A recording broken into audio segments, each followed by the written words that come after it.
Good morning, everyone. My 2 cents on pronunciation, accent, and intonation. At the very start, a few disclosures. Number one, I am no pronunciation expert. No, I am a communication czar. So whatever I will say is what I have learned through experience, my own and through other people, often by hard way. And number two, my videos are all extempore. I don't write up things, I don't read a script. I think speaking spontaneously might be more effective, more attractive. Having said those, let me kick off. Point number one, pronunciation and accent. Often these two words are used interchangeably, taken for as synonyms. They are not. Pronunciation essentially means to pronounce each and every letter in a word, say S, shaw or saw. Some people have lisp. It's similar. She sells the sea shells in the sea shore. This is pronunciation. Accent is different. Accent is pronunciation partly, but it also includes intonation, emphasis, stress. What I read and heard from the experts is that it's possible and desirable perhaps to change pronunciation. It would make you more comprehensible to native English speakers. But it is quite difficult, if not impossible, to change accent. In fact, I think that sometimes imitation of an accent makes it sound fake. This is not my opinion, but I myself have been jeered with the accusation of trying to fake accent. So just a quick tip, perhaps. Number two, country. It is not a cliche to say that English is spoken very differently in different English-speaking countries. UK, United States, Australia. I lived in England for a while and I can vouch for the fact that English is spoken very differently in different parts of England. I'm not even including Scotland, where English pronunciation and accent vary considerably from England. So I think that it is reasonable to ascertain which pronunciation and accent you're going to pick up and then to work on that. Number three, intonation. It's somewhat difficult to explain.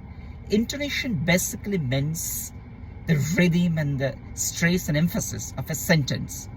To illustrate, if a question has an answer in yes or no, then usually the emphasis is on the last word. So if I say, "Are you coming to the party today?" the question would be yes or no. So today would be stressed. As opposed to, suppose if I say, "Which color is your shirt?" the answer is suppose red or black or white. It's not yes or no. So there will be less emphasis, if any, on the last word, which is shirt. It's not difficult to master it. I think that listening to native speakers in TV, in radio, does help. The next point I'm trying to talk about is pace. What I learned through hard way is that English is spoken in a much slower pace than many other languages, for sure my own mother tongue. I think speaking slowly has two advantages. Number one, it will make you sound posh, more sophisticated, if you so choose. Number two, it will give you vital time to think what you are going to say in case if there is an issue with the vocabulary, so you can think and then speak. So it's a win-win situation. Next point, which I think would be 5. I would preface by saying I'm very poor in that.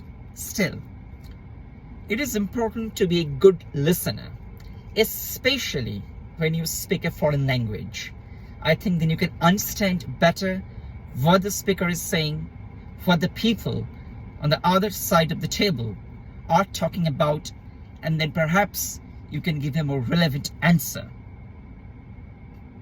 Number 6 is cliches. As I say, cliche. Unlike many other languages, definitely my own, there are some cliche words like please, thank you, excuse me, which are very often spoken in English. Not speaking it amounts to actually being impolite. So no matter if you like it or not, I think it's imperative to speak these words, these phrases, if I might say. My next point, which is I think number 7, is occasion.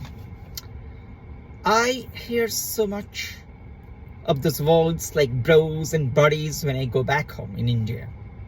There's no problem in speaking that.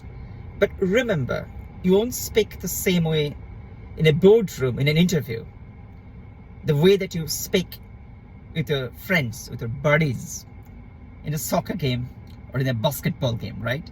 So just thing to remember.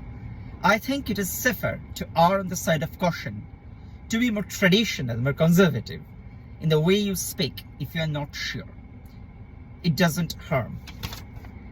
Next point, I think that somehow relates to the last point, is try to avoid slang, at least initially when you are in an English speaking country.